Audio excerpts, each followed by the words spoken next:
Name of today's presentation is Nailed It. MLA citations, nailed it. Awesome. So without further ado, I'm going to hand it off to Catherine. The floor is yours. Thank you. Hi, everybody. So like Zyra said, my name is Catherine, and I am one of your DVC librarians. Normally, when I'm not teaching workshops like this, you'll see me in the library behind my big, broad reference desk where you can come up and ask me questions. And I always try to, when I'm teaching, I always try to make it clear that, like, basically, when I'm sitting behind my desk, my job is to be asked questions. That's my whole purpose in being there.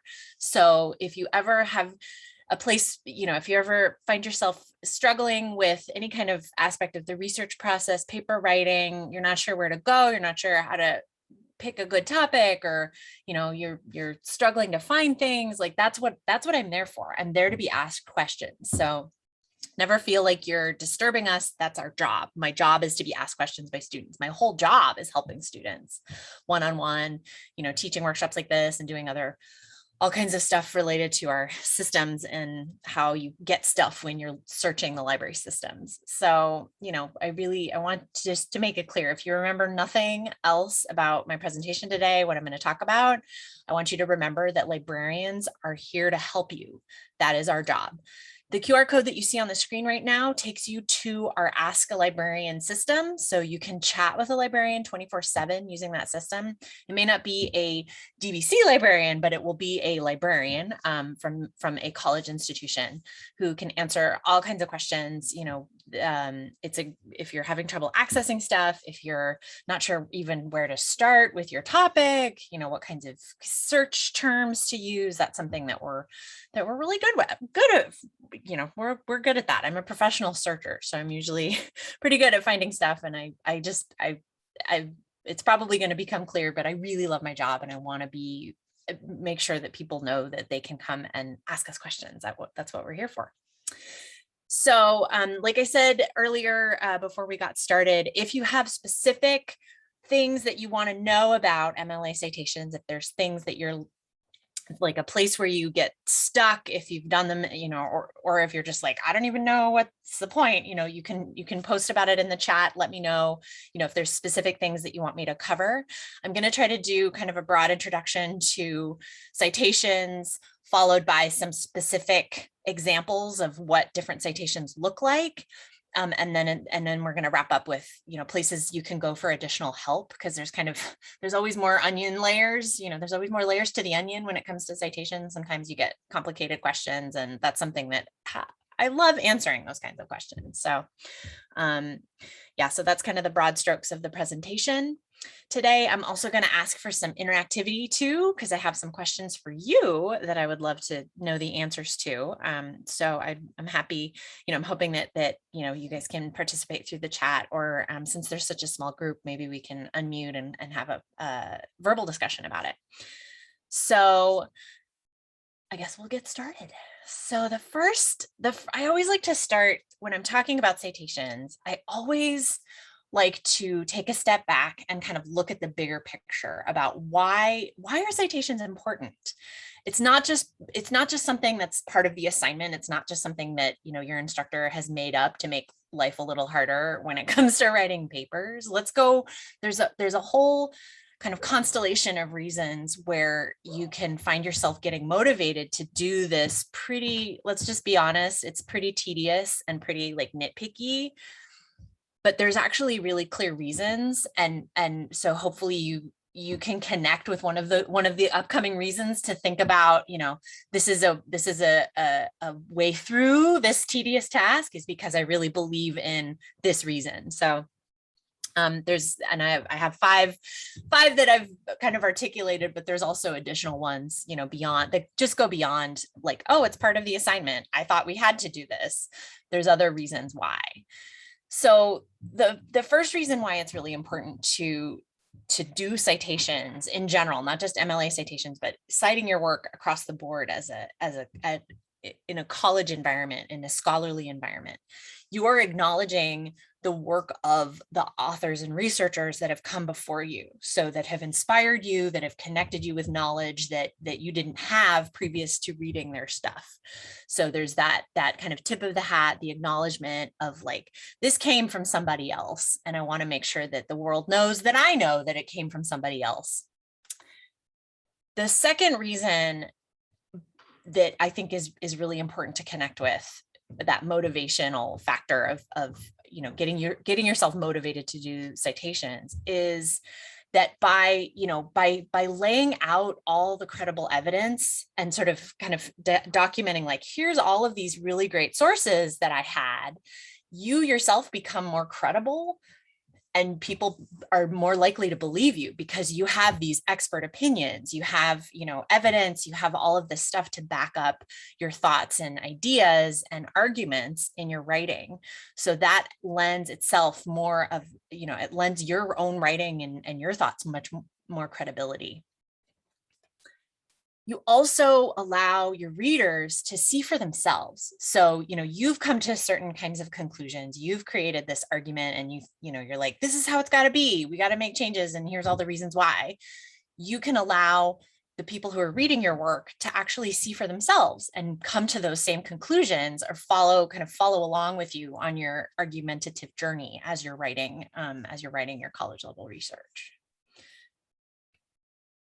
And this one is a little more punitive, but it's definitely important in an academic setting. You avoid plagiarism. When you acknowledge the work that you are drawing from properly, then you're not going to run the risk of, academic dishonesty allegations. And that's not a path you want to go down in any kind of college environment. Trust me, I've sat in those hearings with students, and it is no fun at all. So by learning how to do the citation process properly, that just takes away any kind of risk of plagiarism.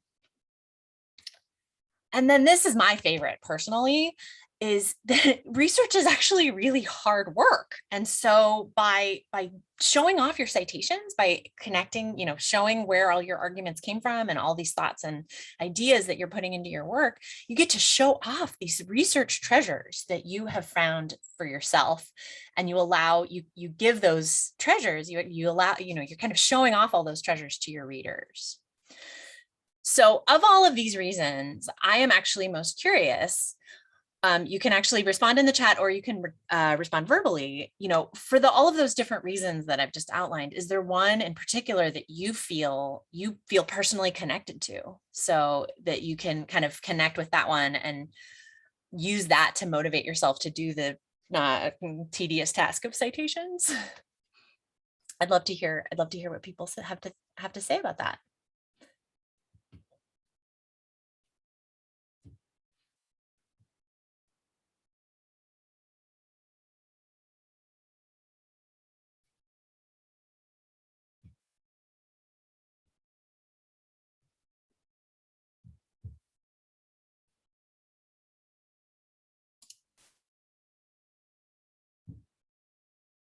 Maybe Mia or Morgan, unmute yourself. And for me, I think for like citing my sources, it makes me feel, how do I explain it? It makes me feel more knowledgeable about my topic as well. And it makes me look like I have done my research on the topic. And so my readers feel more confident in the work that I've published or submitted. Definitely. I like that.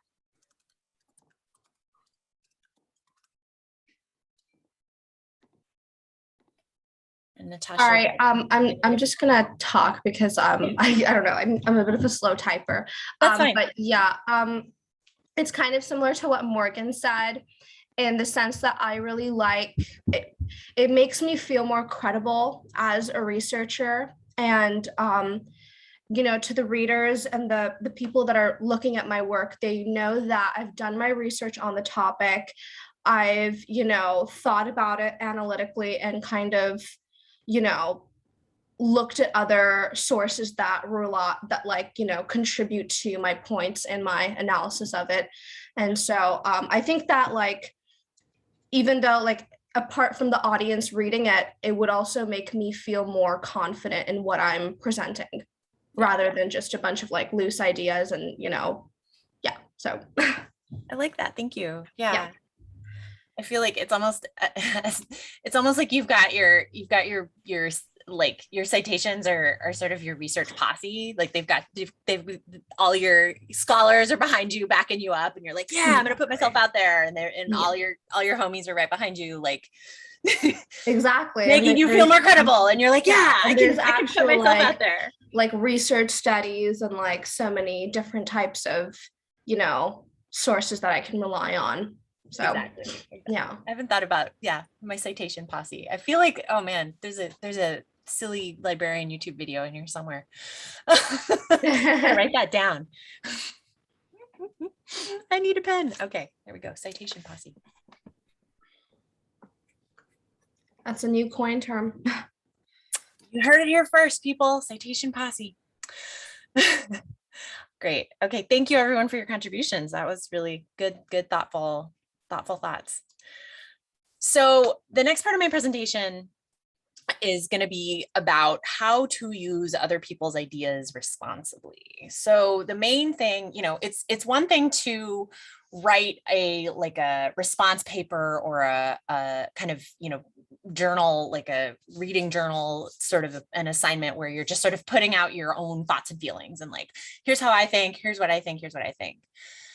When you start to do college level writing, the expectation is that you do that process. So you talk about what you think, but then you also reach out there to other people who've talked about the same kind of topic and have come up with, research, and maybe they've done a study or an intervention, or they've, done all this elaborate questionnaires and they've collected all this primary research.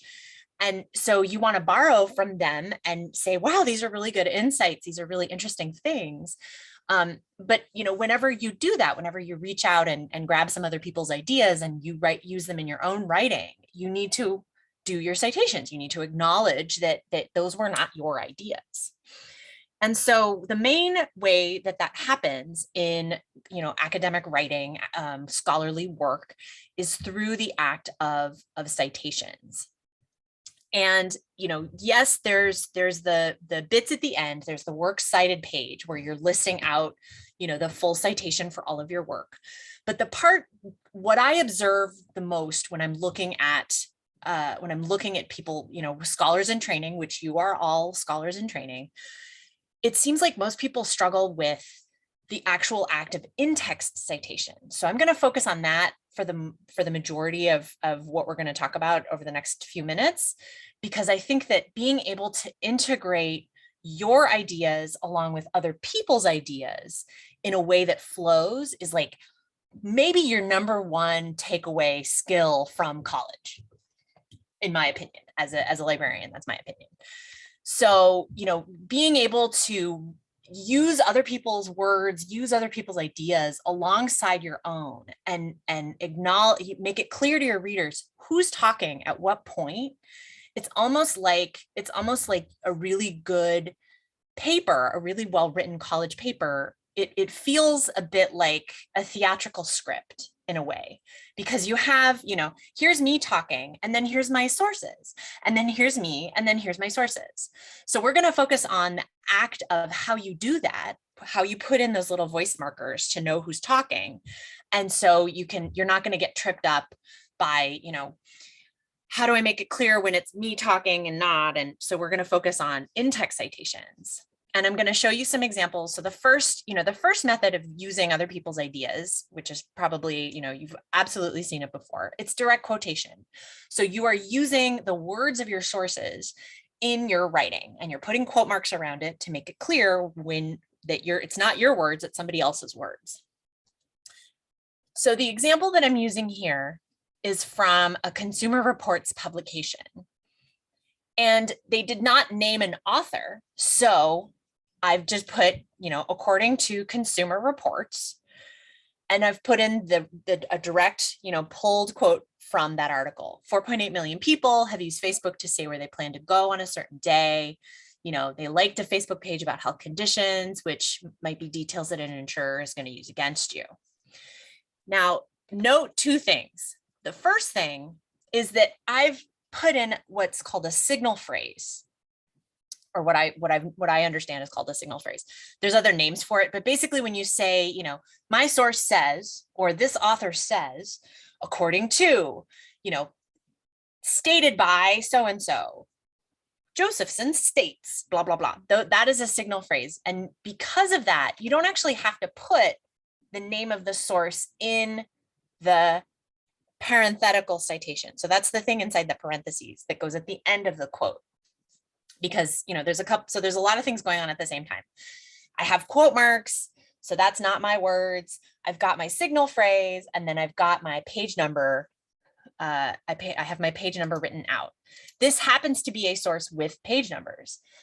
We'll talk a little bit later about what to do when your sources don't have page numbers. But in this case, this is one of many different ways to do an in-text citation. And you can see that the quote, you know, that the excerpt from a paper goes on to say, you know, this demonstrates that social media users need to be more concerned about the information that they share online. So I'm building an argument about, you know, privacy and social media and all of that. And I'm using this direct quote to build that point, to say like, wow, there's so many people, you know, there's some who are putting themselves at risk of burglary and at risk of, you know, having health information used against them.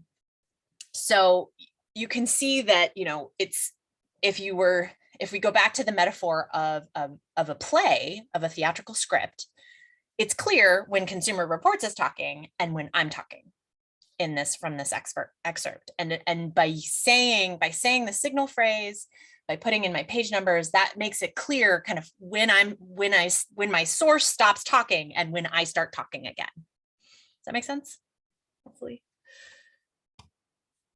Let me put my pictures back up. Maybe I'll get a thumbs up if it makes sense. And, you know, note that there's actually two pieces to a citation. There is this in-text citation, which is inside the body of my paper. So that's all the, you know, written words, all my words that I wrote out. And then there's the thing at the end, there's the works cited. So every citation actually has two halves. There's the in-text citation or citations, and then there's the bit at the end that is formatted in a very specific way. Like I said at the beginning, this particular quote does not have an author, which, you know, we'll also, I'll use a different example in the next section, so you can see what that looks like as well. But I think part of what trips people up is that when you're doing your in-text citation, like there's a lot of different flavors of how this can happen. And so sometimes you put the author inside the parentheses, sometimes you can put it in a signal phrase. And so that part, I think, trips people up. But it's okay. We're going to roll along and look at a lot of different ways of doing the same thing. Okay, and did I see somebody raise their hand?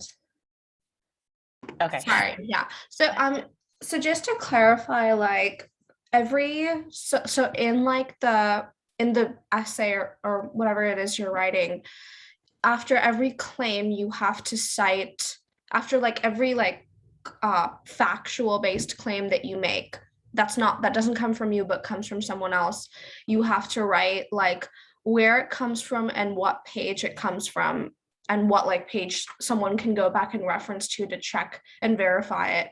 And then at the end of the essay, you have to write every single like source that you used. You have to cite every single source that you.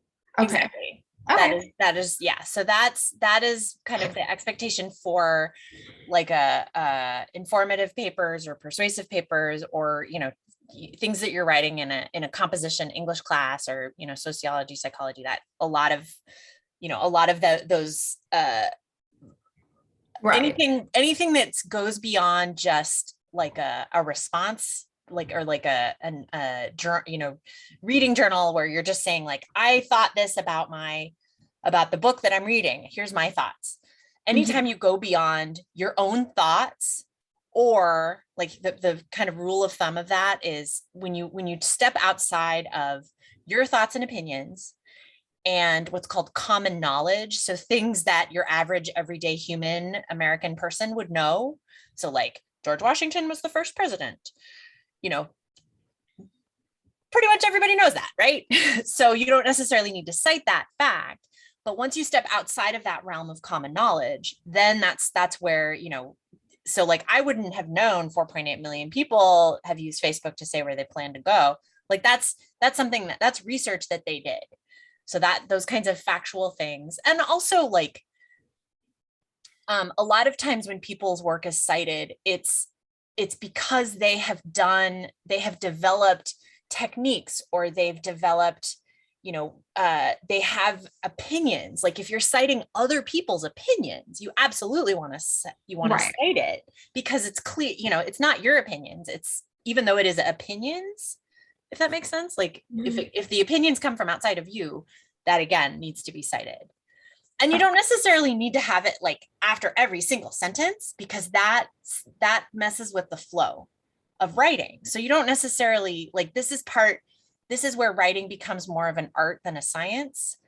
And part of what how you're learning the flow and how to write the flow and how to kind of stick with the flow. I'm not an English teacher, I'm a librarian, so I don't have a lot of the vocabulary around this, but part of the art of learning how to write as a scholar, like write scholarly writing, is, you know, how often do I need to cite the same source in one paragraph?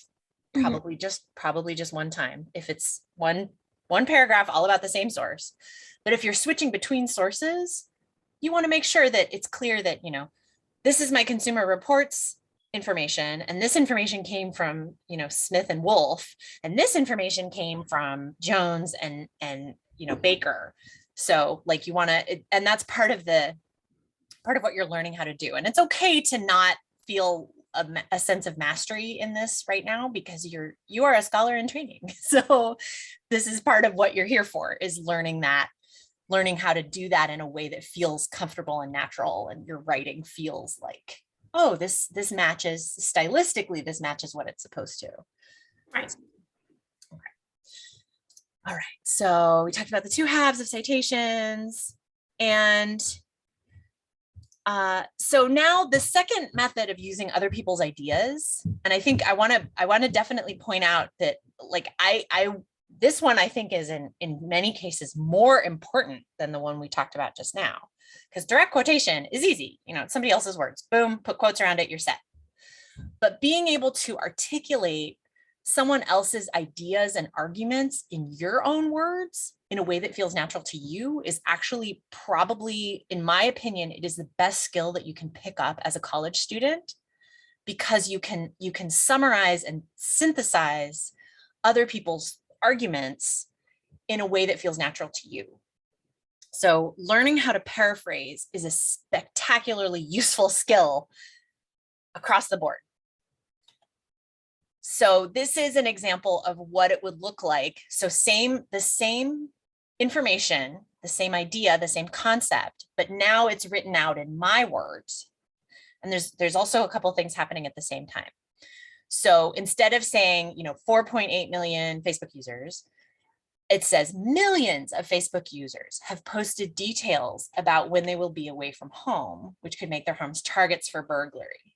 So I'm pulling out half of that quotation and emphasizing, like, you could put yourself at risk here.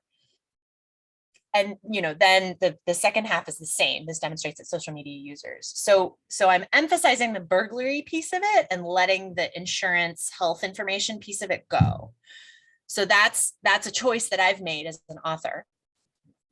And because I left out the signal phrase, notice that the in-text citation, the bit in the parentheses now has the publication in it. So this comes from Consumer Reports. So that's a difference between that, you know, the one previous and this one. And the reason why is because there's no signal phrase here. So the shape of the in-text citation is a little bit different, but the information is the same, if that makes sense. It's got the page number, it's got the name of the source, not the author, because there is no author on this one. And, you know, the reason why I think that learning how to paraphrase is so important is because, and MLA even says this in the style manual, they say, that you really want to use quotations only when, and this is my way of saying it, only when the author's words are awesome. So they say only, it's something like, only when I forget exactly the phrase that they use, but it's something basically that boils down to like when the author has a really great way, a really great turn of phrase, or a really spectacular way of phrasing something, use a direct quotation, but try to paraphrase their ideas as much as you can, because that I think will help you understand the argument even better, because when you put it into your own words and in your own way of speaking and putting ideas together, then your readers now see like, oh, there's this comprehensive understanding of an argument, not just, quote, quote, quote, quote, quote. So I feel like it really allows you to connect with the deeper meaning of what's going on. So that's why, in my opinion, paraphrasing is so important. Learning that skill as a scholar in training, learning how to paraphrase your sources is really, you are doing yourself all kinds of favors. And especially if you're going on to transfer to a 4-year college, they will absolutely expect you to have that in your pocket when you show up for your first class as a transfer student. So, because I've been there. I transferred out of community college myself, and I was woefully underprepared for college level writing when I showed up. So, all right. So I'm going to show some examples. So I talked about the different flavors of in-text citations, and I want to point out that there is a slightly different emphasis that happens when you're using the same quote and the same information in different ways. So in the first example, this is a quote from the poet Wordsworth. He stated, so there's a signal phrase, that romantic poetry was marked by a spontaneous overflow of powerful feelings, which, you can see what's happening here. So, on the citation side, there's the signal phrase and there's the page number that this came from. But because I say, I use that signal phrase, it makes it clear that I'm pulling from his words. And I feel like of all of these different examples, this first one is the most powerful because it communicates like, Wordsworth had this opinion, and of course he was a poet, so he used words really well. This spontaneous overflow of powerful feelings is a beautiful turn of phrase that I could not hope to duplicate. So, this is a great use of a direct quotation. With the second one, you can see that instead of giving the signal phrase and attributing it to Wordsworth, it shifts the emphasis. So now the emphasis is more on romantic poetry and less on like, hey, this really well-known poet said this thing. And because of that, then now the in-text citation goes in parentheses, or sorry, his author's name goes in parentheses, same page number, same information, same quotation, but you can see how the emphasis sort of shifts, the meaning shifts because of the way I've chosen to use the in-text citation. So this is, I think, this is like the art and science of in-text citations, is learning when you are about to prepare your in-text citation, like what's the real meaning I'm trying to get across here? Do I want to have like expert says this thing, or do I want to actually put the content forward? Do I want to have, my expert backing as in example A at the top, or do I want to actually emphasize more about romantic poetry and less about the fact that this famous poet said so? And like I said earlier, this, like the third one is kind of, in my opinion, like the least powerful of the three, because it's, he's saying, oh, Wordsworth. So I'm putting the emphasis back on famous poet guy, explored the role of emotion in the creative process. Yawn. Like, this is not interesting. And so, but maybe I'm talking about, maybe that's the argument that I'm making here. So maybe I'm talking about how, emotions factor into creativity and poetry. And so maybe that I'm making a point there. I'm making an important point, even though I'm ditching this great turn of phrase. So every situation, every quotation, you have this, you, the author, have this choice what to emphasize in with the quoted material or with paraphrase material. Like, what is the point that you're trying to make, and what's going to make that point in the most powerful and concise way. So this is how, you know, like the layers upon layers that you get to when you become a more accomplished author. And, you know, like I said, scholars in training, this is how, you know, what's the learning process that is in front of you as you learn how to do this, as you learn how to write college level papers. All right, so pop quiz. We just looked at some in-text citations, and I'm hoping this isn't completely intimidating, but here is a quote in with, let's see, with no signal phrase. Which of the three, and I don't want you to post it to everybody, I want you to just post it to me, if you would be so kind. Which of the three choices is the right formatting for an MLA citation, in-text citation, to use with this particular quote? So I'm going to flip back to the slide before, because I think the clue, you'll find a good clue there. Oops. Let's go back. So you can see the general shape of an in-text citation in MLA style has the author and the page number only. So what do you think of the three choices? Which do you think is the right one for this quote? Okay, I've got one answer so far. I'd like 3 more, please. Awesome. Okay, 1 more. And it's not like I'm grading this. I mean, you still get credit for showing up, even if you get the wrong answer. Okay, one more. Anyone in here? Still waiting on one, please.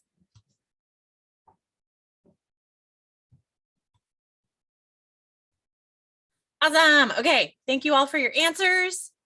So the proper, so MLA style, MLA, now it can be a little bit confusing because there are actually there's more than one citation style that's in use on DVC campus and actually out in the world. In the world, there's like 20 or so, 25 different citation styles.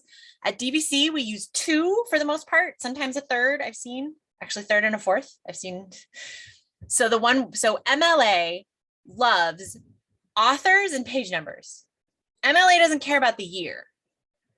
APA, which is a different citation style in a different class that I'm not teaching here, cares about page numbers because it's more used in the science. I'm sorry, APA cares about dates because it is a scientific citation style. So they really want to know how old the information is.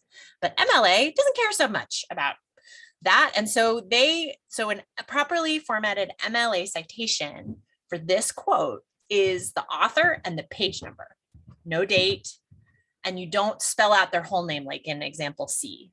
So it's just the surname, just the family name, last name of the authors. In this case, there's 2, Wolf and Baker, and then the page number that the directly quoted material came from. So great. Thank you for playing along with your pop quiz. Now, I want to talk, so we talked about page numbers, but what happens with your source when it doesn't have a page number, which happens a lot, especially when you're using electronic sources like websites or something, even a bunch of stuff that comes from the library's databases, which PS, you should be using stuff from the library's databases, but that's a different class. Or, videos or things like online videos, scripts, like music. There's a lot of different pictures, things you find online. What if it doesn't have page numbers? So my tips for sources without page numbers is, if it doesn't have a page number, you can let that go. Don't worry about the page number. Try very hard. If most sources that come from published books, even if they're in library databases, they'll still probably have a page number somewhere in the world. So try your hardest to find the page number. Like if it's an online journal, it probably was printed too, so it's going to have pages. So, use the PDF if you can, but if it literally comes from a website, like that's born, what they call born digital HTML, you just let that go. So this first example about, small changes in your eating habits, this came from an online New York Times article, which does not have page numbers. So, you don't have to put it in there. If it's something that has a timestamp, like a video, online video, YouTube video, something that you're watching from a DVD, that kind of thing, you can put the timestamp in there. So, if you can use the timestamp, great. If it doesn't have something like that, then you can let it go. So I have another pop quiz for an online New York Times article. So message to me directly. Which is the proper MLA citation for a New York Times article from the website of New York Times? So remember what we were saying, what I was saying earlier, that MLA doesn't really care about year or the age of the article or the first name of the author. It really likes the last name of the author. That's like a really big hint.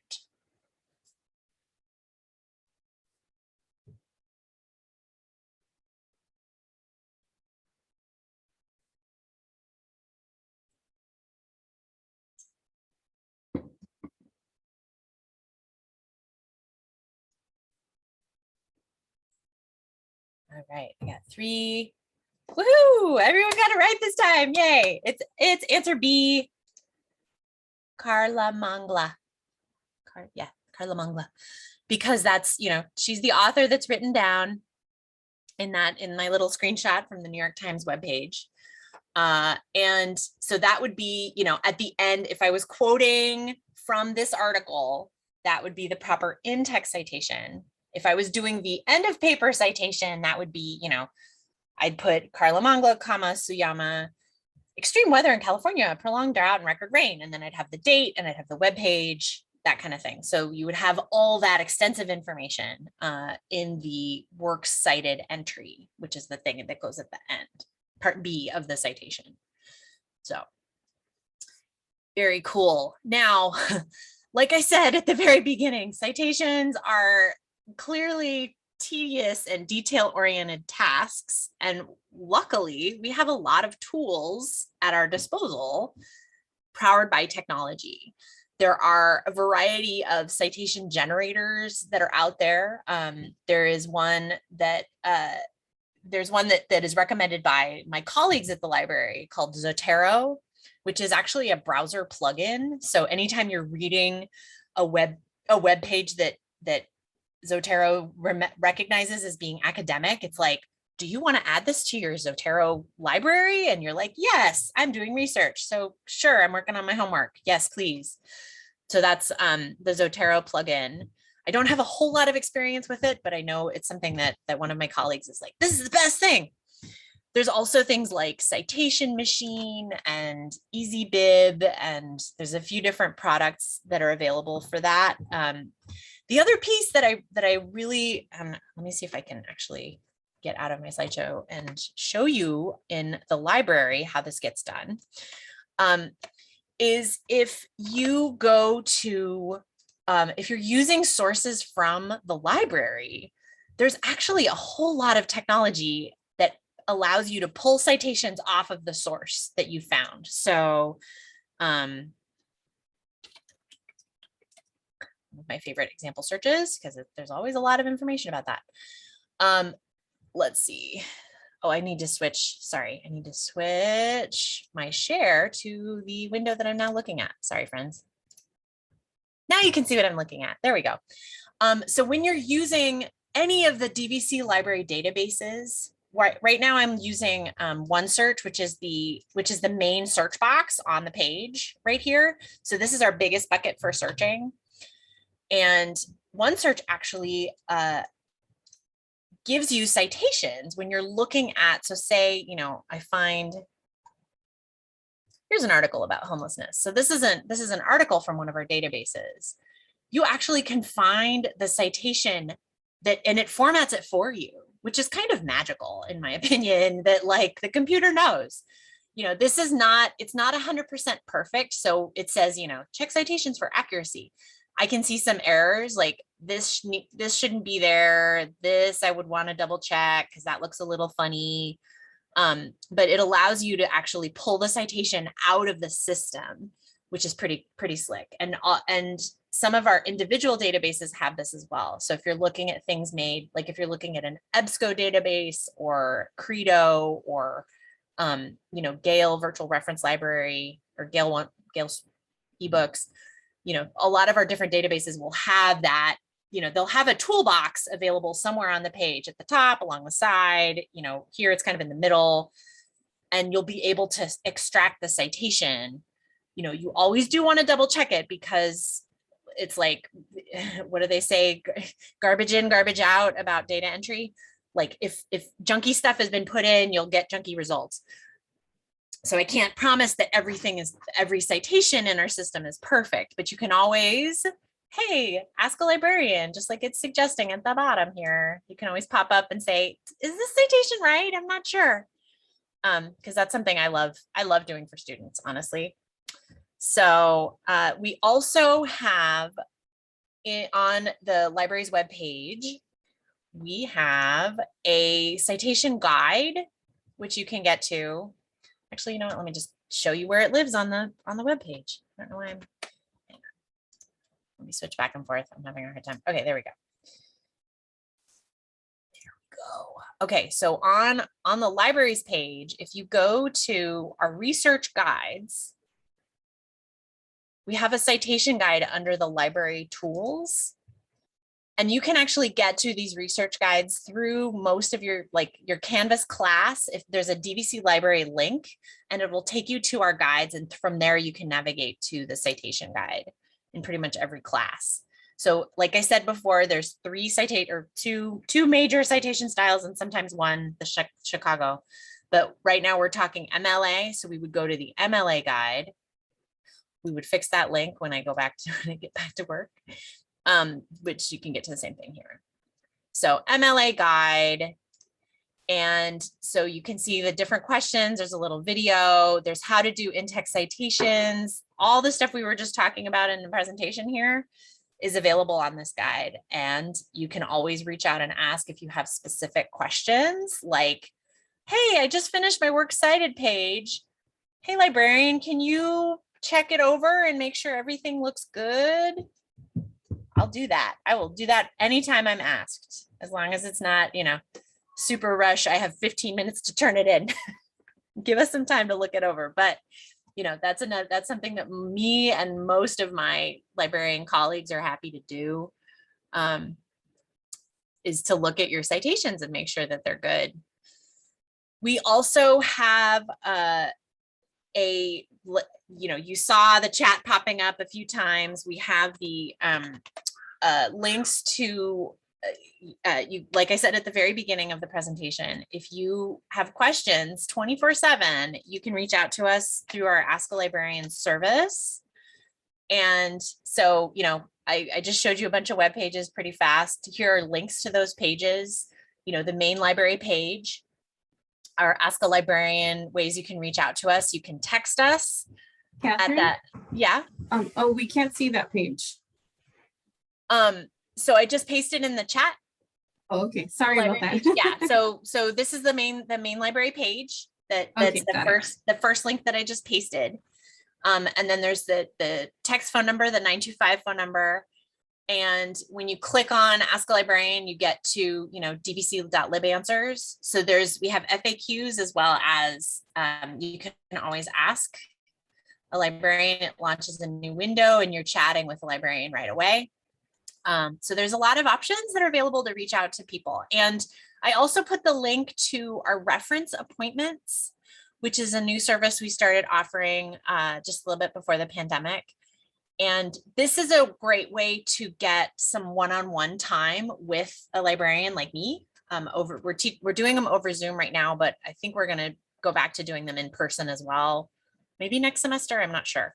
We need to ask about that. But it's a great way, especially if you're just starting out and you're kind of new to writing papers and doing research and you're like, I'm not sure where to start. Or if you, again, like I was just saying, if you want somebody to look over your citations with you and make sure that they're picture perfect, a reference appointment is a really great way, or a research appointment is a really great way to get that one-on-one dedicated time. Because if I'm at the desk, I might be helping like 3 students at the same time. So I may not have that focused attention for you. But if you want that focused attention, the appointments are a great way to get that. So yeah, that's pretty much most of what I wanted to say. I don't know if I'm happy to stay on and answer specific questions if people have specific questions. I'm hoping that everybody who was here found out some interesting things about MLA citations and has some good knowledge in their pockets to succeed at your paper writing. But yeah, if folks have questions, please feel free to reach out. And then there's also the feedback survey coming up. So don't sign off just yet.